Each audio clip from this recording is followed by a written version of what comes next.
Welcome to the Shortwave Radio channel, and I wanted to answer question. I get this question from time to time.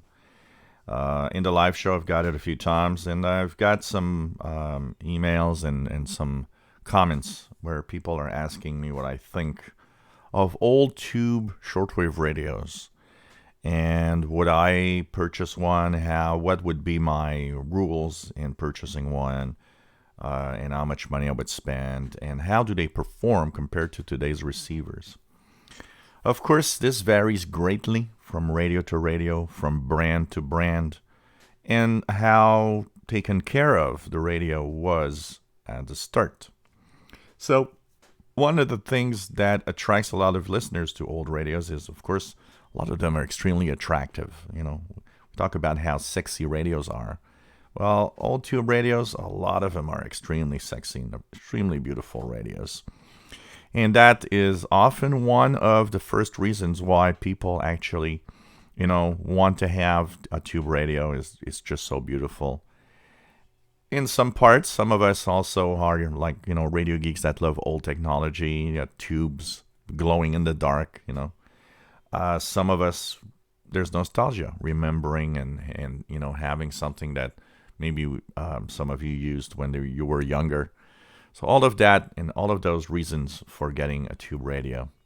But what are the guidelines in tube radios? Well, first of all, it's very difficult to purchase a tube radio online without really seeing what it's like.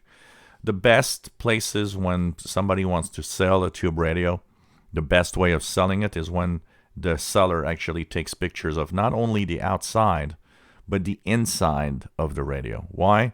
It might be very beautiful outside, but it might be trash inside. It might have been, fiddled with. It might have had damage of some sort, and, it could be in really bad conditions. So, of course, all of that, it's very important, especially in these old radios, to make sure that they are not just working. You don't just want to have, it works, it turns on. No, that doesn't mean anything. You want to know how good it was preserved over the years. Remember, these are old radios, and they could have, survived all sorts of, environments and people treating it bad and so on. So these are the things that you need to look for.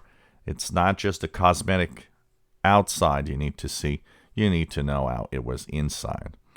Also, was it restored? Did somebody take good care of it and restore it almost like brand new? These are things you need to observe.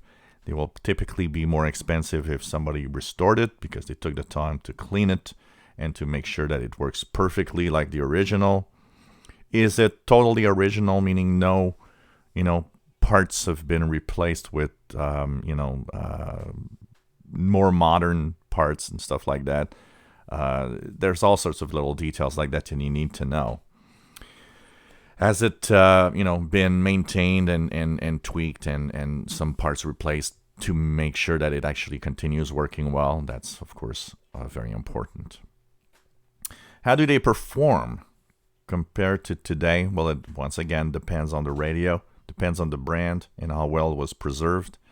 Some of them are extremely surprising. Some of them might actually almost rival some of the modern radios in reception. But I would say overall, most of these radios aren't up to par with what you get today in brand new receivers. They will be close for some of them, but most of the radios that I've seen and I've used from other people that had tubes that were well preserved too were good. I mean, they were really good, but they weren't DX machines like you would have in a modern radio today. I mean, they were good radios and well maintained. They still maintain and still are good radios, but they aren't, the electronics and the way that were designed back then sometimes might not bring them up to par in sensitivity compared to a lot of radios today. But, you know, once again, it really depends on what brand and how, you know, was it a high-end radio back then? That will, of course, help a lot because there were good radios and there were bad radios back then. So you need to make sure that you have something that is at least decent. As for price, you know what? I totally understand that some of you will actually be using these radios and will be, you know, thinking about, well, this thing is well maintained. It's 50 years old. It's worth something today because, you know, it's antique and so on. My general rule is still, and I still maintain this general rule, that an old radio is an old radio.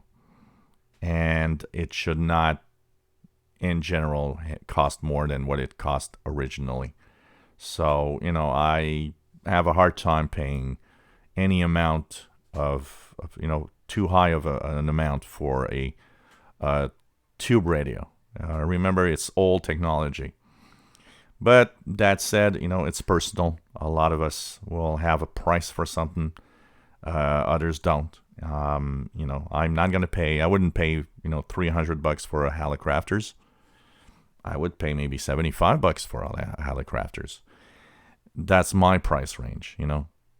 Some of you out there might want to pay a higher amount. It all depends on so many factors, and including what personally you, you know, how you cherish the old radio, and if you want it badly. You know, some people really like the styles, and of course some are more difficult to find. So the ones that are very difficult to find tend to get higher price.